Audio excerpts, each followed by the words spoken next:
dinossauros caminhavam já há mais de 2 horas por aquele campo ladeado por uma enorme floresta. E com todos, me refiro a realmente todos. Além dos 5 seres humanos perdidos, sujos, famintos e com sede, havia também, andando com eles, uma manada de saurópodes. Dinossauros enormes e majestosos de pescoços compridos. Havia o Brachiosauro, que eram os maiores da manada, com seus pescoços eretos arranhando os céus. Mas também haviam outros, não tão altos, porém longos, os diplodocos, também de longos pescoços, mas não eretos. Eles mantinham o pescoço na horizontal enquanto caminhavam. Possuíam uma coluna de chifres que começava atrás da cabeça e ia até a cauda, que por sua vez era a maior cauda já vista por qualquer um ali. Era colossalmente longa e ia se afinando até parecer um chicote. James ficou pensando que aquilo, além de servir para o equilíbrio daquele bicho, que mais parecia uma ponte móvel enorme, também seria uma arma perigosíssima e veloz. Preferiu manter mais distância ainda desses. Haviam também, junto deles, outros dinossauros penetras naquela festa. Pequenos roedores também podiam ser vistos aqui e ali. Dinossauros do tamanho dos sobreviventes se embrenhavam no meio daquela horda, parecidos com galinhas enormes e aparentemente herbívoros, já que não haviam sequer feito menção em mexer com eles até ali. De qualquer forma, Jamie, assim como vira o velho Teodoro fazer, descolar um galho praticamente do seu tamanho, que era meio pesado demais, o que o cansava mais do que era conveniente, porém lhe serviria bem em caso de emergência. Era robusto e seria eficaz para revidar qualquer ameaça ou até mesmo para parecer maior do que realmente era em caso de ataque. Eu não consigo me acostumar com isso. Ian era o primeiro a falar depois de mais de 40 minutos de um silêncio melancólico. Parece que a qualquer momento eles vão pisar em mim. Eu sugiro que não se acostume mesmo, retorquiu Liz. Porque, de fato, eles podem nos pisotear a qualquer momento. Se algum carnívoro de grande porte decidir atacar essa manada, a gente vai ter sorte se não for esmagado. A gente tá lascado de qualquer jeito. James entrou na conversa. Não temos água, não temos comida e nem sabemos direito como conseguir. Eu acho que em breve a gente vai encontrar água, opinou Liz. Tá cheio de árvores altas aqui em volta e, no entanto, os dinossauros seguem migrando. Eu acho que eles também estão à procura de água. Ótimo, vamos confiar nos Dino. Eles sabem o que estão fazendo. Boa tarde, senhor pescoçudossauro. Qual é o seu plano de governo para conosco? Ironizou James. O senhor está aqui há muito mais tempo, então o que o senhor disser é lei. Cacete!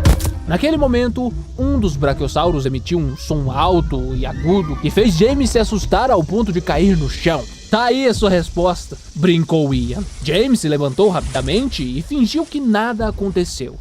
Tem uma coisa que tá me incomodando, murmurou Liz.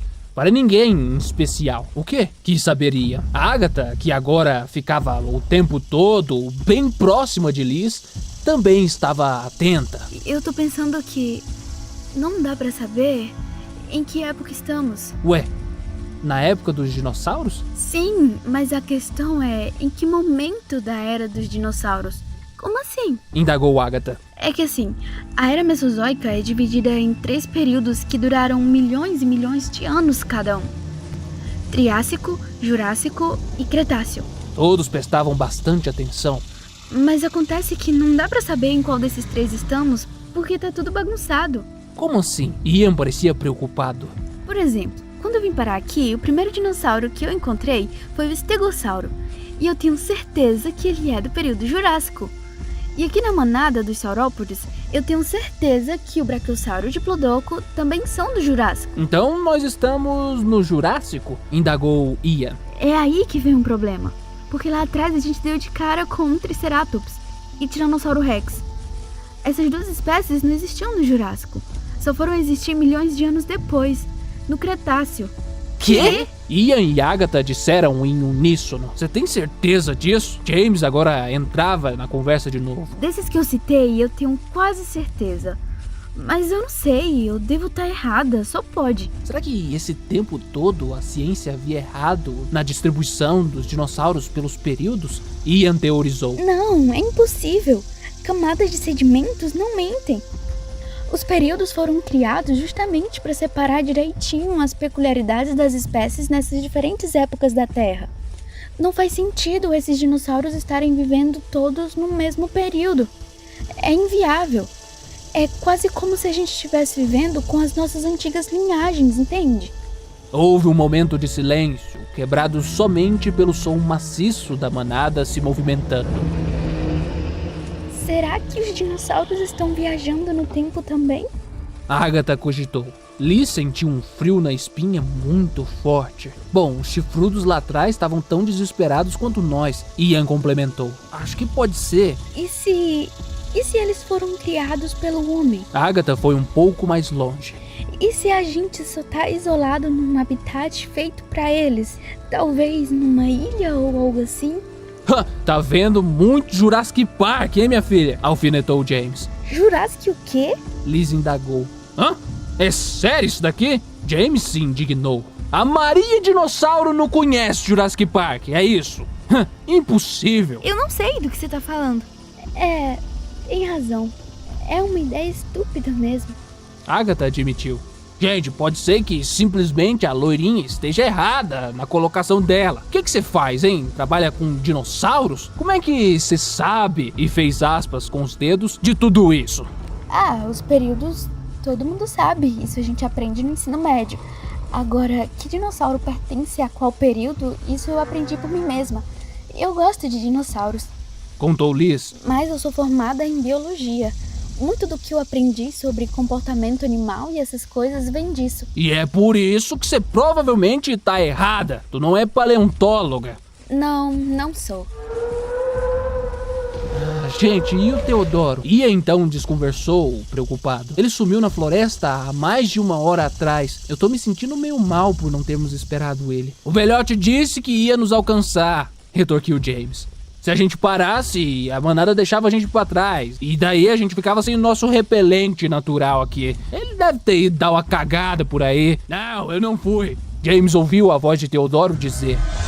Lá estava o velho, saindo da floresta, suado, sujo, cansado e carregando consigo inúmeros cocos. Me ajudem com isso aqui. Ele protestou, largando os cocos no chão, ruidosamente. Consegui carregar um para cada um de nós. Vai ajudar com a fome e a sede. A casca também pode servir de tigela para prepararmos comida ou para pegar água. Caramba, tu é casca grossa, bicho. Ian foi até Teodoro de imediato. Eu sou. Admitiu o velhote humoristicamente. Os anos de exército serviram para alguma coisa, afinal. Cada um pegou um coco e então prosseguiram sem demora. A gente precisa de alguma pedra dura ou pontiaguda para quebrar o coco. Talvez a gente encontre alguma na margem do rio. Que rio? Quis saber Agatha. Tem um rio aqui perto, no máximo 2 quilômetros. Eu consegui ver durante essa ronda que eu fiz. Aí sim, hein? Comemorou Ian.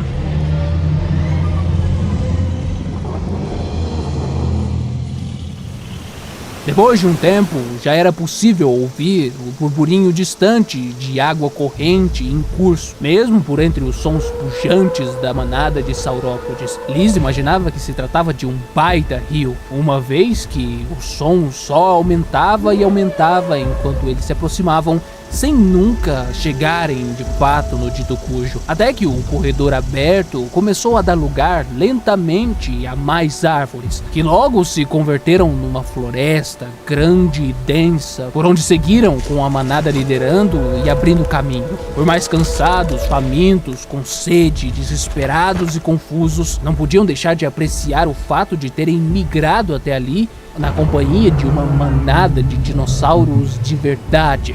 A manhã calma e fria, onde Liz dirigia a sua rotineira alimentação de animais do zoológico, parecia agora ter pertencido a outra vida. Agora que o susto e o desespero inicial haviam passado, estavam, mesmo que um pouco, mais lúcidos e cientes da situação. Há 4 horas atrás, alguns até se recusaram a admitir que haviam sido praticamente atropelados por dinossauros reais. Agora, porém, a aceitação começava a dar as caras, permitindo a pelo menos alguns uma certa contemplação. Haviam voltado no tempo, estavam ali e haviam dinossauros de verdade.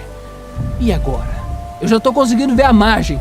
Ian quebrou o silêncio humano da manada saurídea. Fiquem atentos, Teodoro aconselhou. É uma fonte de água massiva. Todos os seres vivos da região devem consumir daquela água. Precisamos ficar alertas a todos os lados, inclusive a própria água. E o que a gente vai fazer? Tipo, depois do rio? Ian agora pensava alto. Estava tão concentrado no objetivo que tinham traçado às pressas que não havia pensado no que viria depois. O que o fez pensar que talvez só estivesse agindo por comportamento de manada e não raciocinando de fato. Tamanho era o seu desespero e desalento naquela região e situação. Só havia seguido a todos até ali. A gente vai tentar achar algum lugar seguro para passar a noite. O velho Teodoro expressou seu plano. Para o alívio de Ian, ele tinha algum. E onde é que a gente passa a noite na floresta há 65 milhões de anos antes de 2020, vovô? Brincou James, mas cuidando para que o seu tom de interrogação fosse suficientemente sério. Bom, vamos ter que procurar, respondeu o velho, parecendo abatido. Uma caverna, uma árvore grande e alta, um planalto seguro, qualquer coisa do tipo. E depois, Ian decidiu ir mais além. Depois a gente segue tentando achar o caminho de volta, ué. Essa resposta James sabia. A gente descansa à noite e anda de dia. Uma hora a gente encontra algum lugar ou alguém. Não é possível que a gente seja os únicos. Eu acho que a gente deveria ir com calma na exploração. Liz entrou na conversa de repente, mas não olhava para eles. Se atentava aos sons pesados dos saurópodes mais adiantados da manada e já estavam entrando na água. Acho que a gente precisa se adaptar melhor antes de sair andando por aí a esmo. Como assim, garota? Quanto mais área a gente cobrir, melhor, retrucou James. Sim, mas de que adianta tentar cobrir um terreno maior se você vai morrer mais rápido por falta de preparo e conhecimento sobre como lidar com esses bichos? Que a gente nem conhece, não sabe os lugares que frequentam, os territórios que defendem, onde são seus ninhos, e que a gente nem conseguiu bolar um jeito de conseguir comida direito. E viver de coco não vai rolar, tu sabe disso, né? James estava exausto demais para dizer algo. Apenas deu de ombros e procurou alguma pedra pontiaguda e robusta na qual poderia quebrar seu coco. Pedras e areia agora se tornavam comuns no perímetro. E então chegaram ao rio. E que baita rio!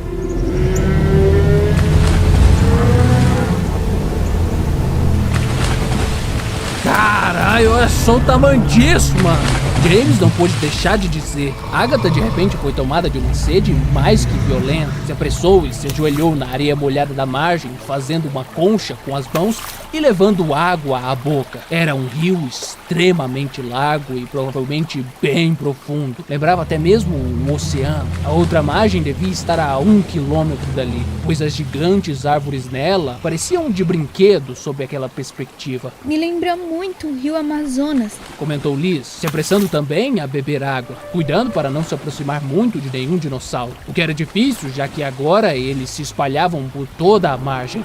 Talvez até seja, expressou Teodoro. Só que há milhões de anos atrás, quem garante que não? Liz, de fato, não podia descartar a possibilidade.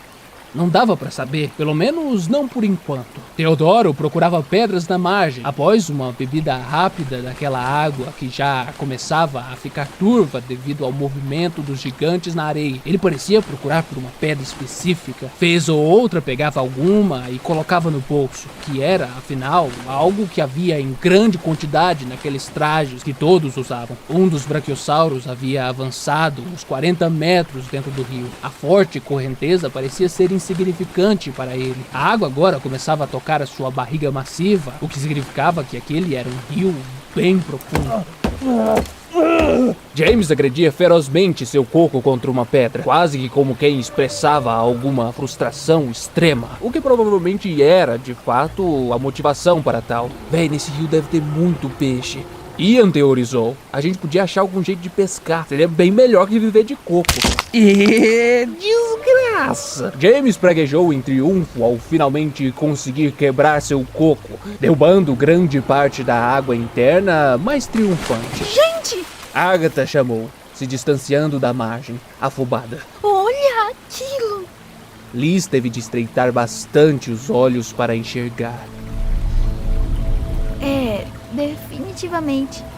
Tem muito peixe aqui. Declarou ela ao focar bem. Não dava para saber bem o tamanho àquela distância, mas era grande, escuro e provavelmente muito feroz. Tinha uma pele reptiliana, negra, que brilhava, molhada contra o sol. Parecia um crocodilo, só que maior, bípede e extremamente concentrado numa tarefa.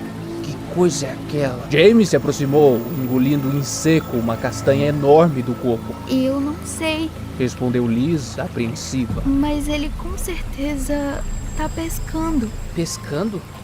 Indagou Ian. Presta atenção em como ele olha fixamente para a água, em como ele parece imóvel. Aquele focinho alongado deve ser para pesca.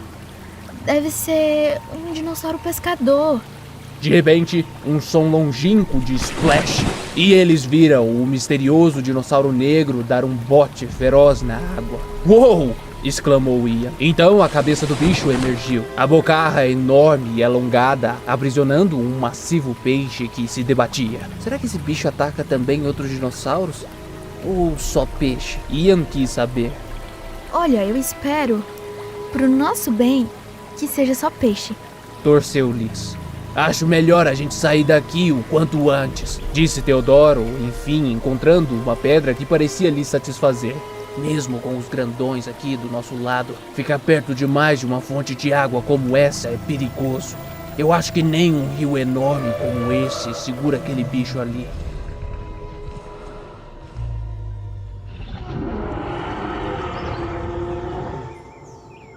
O sol já havia praticamente se extinguido quando enfim acharam um lugar minimamente decente para se estabelecer. Era um morro particularmente íngreme, que demandou um certo tempo e energia para subir. A ideia de Teodoro era que dali de cima dava para ver qualquer coisa se aproximando com antecedência, ao mesmo tempo em que as poucas árvores ali do topo ajudavam a se camuflar, enquanto a subida, por outro lado, seria desprovida de esconderijos para qualquer ser que viesse a escalar. Sem mencionar o seu forte atributo no quesito fuga, uma vez que é mais rápido descer de um lugar daquele do que subir. Mas não é mais perigoso a gente simplesmente cair morro abaixo e se ferir seriamente durante alguma fuga?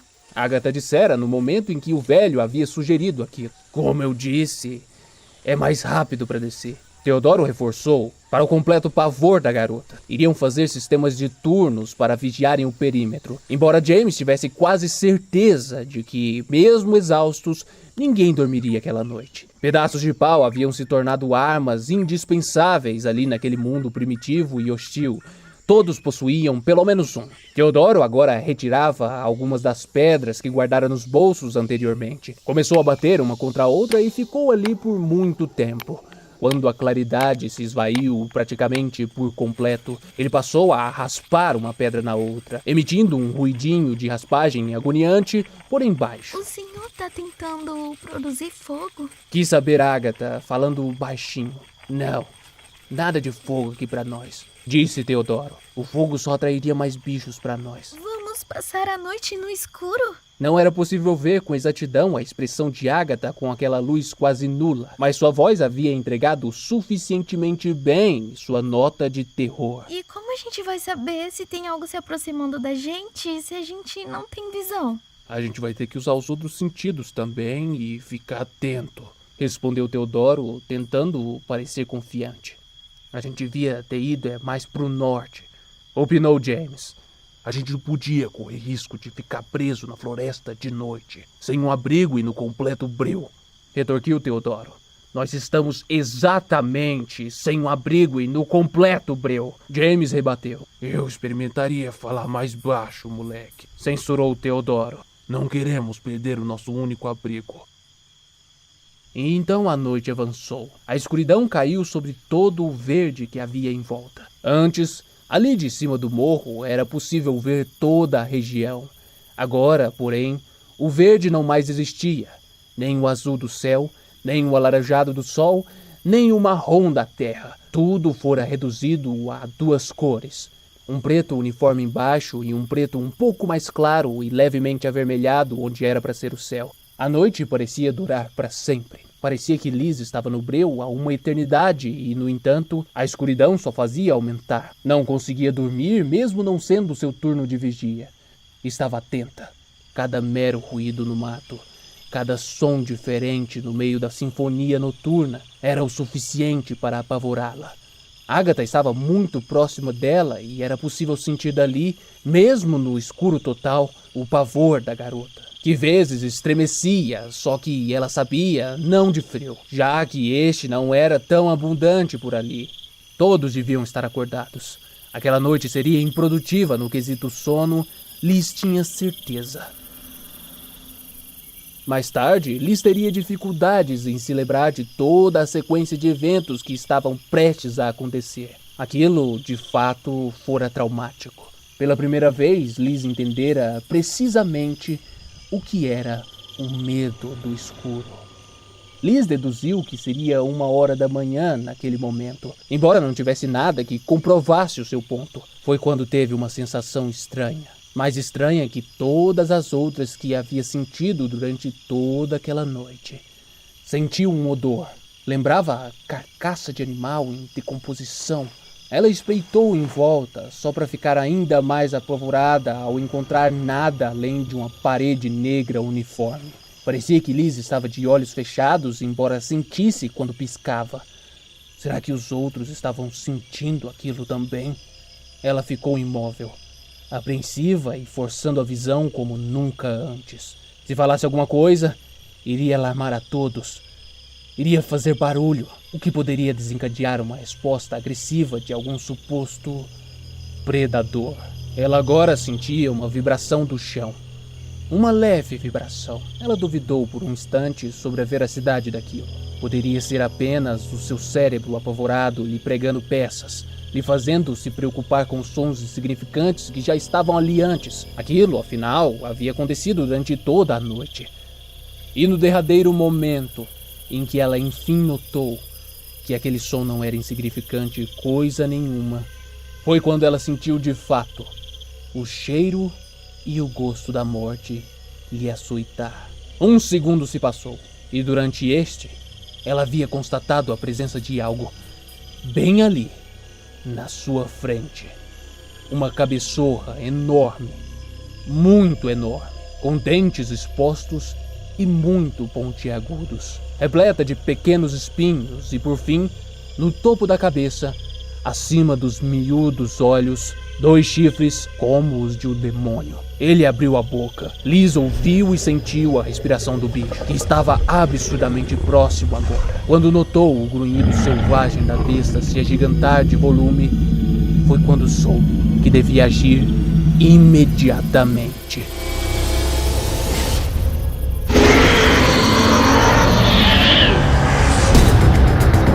Ela se movimentou, muito bruscamente, de maneira quase que prodigiosa. Praticamente pulou para cima de Agatha, que gritou agudamente e assustada, nem mesmo 1 segundo antes do som implacável do impacto do bote seco da criatura. Liz escapou por pouco, mas sentiu a pele espinhosa e áspera do bicho lhe ralar. Devia ser algum impulso da natureza no cérebro de Liz ou alguma coisa do tipo, pois no segundo subsequente, ela nunca havia corrido tão rápido na sua vida inteira. Ouviu uma gritaria dos demais. "Fujam!" Teodoro dizia. Liz não via um palmo na frente de seu nariz, mas isso não a impedia de correr desesperadamente, puxando uma Agatha tropeçante consigo. A pancada que recebeu da árvore invisível à frente foi a maior de sua vida. O gosto metálico do sangue lhe veio imediatamente, enquanto seu nariz parecia se molhar com o líquido quente e viscoso. Liz!